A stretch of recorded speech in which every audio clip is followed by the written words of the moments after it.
Tinezweni bayaloya zofika Tinezweni labatya zofika Tinezweni Maliko wejodi bobo bobo kachwari ningocho Akatozoka nezure kamano wangu. apa kashata ko saka kutotaure Ndiyakhuluma mfethu ndiyathetha. Mfana. Mfana. Supapa. Unakachini supapa kapana. Usaware bana tukakapa. sekutodare baba Tairo watkosa kapana wangu. andina blazi wangu akatobva joni ka last week iyo Watorowere. Vanorova. Unotozwa.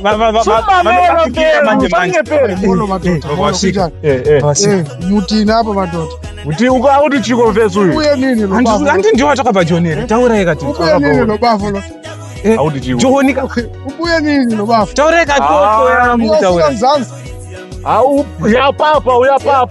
Uyapapa lo mfethu. Uthini wena kahle? Hamba nje. Akuti chiko yini. mwandi wakabva joni riwe taurai Uthini into uthetha nayo lo bafo? Ni mfethu yathelela mfethu mani wewe. Fake man. Ari kutituka cha. ni wangu usanyeka Akatituka mani. Chapa.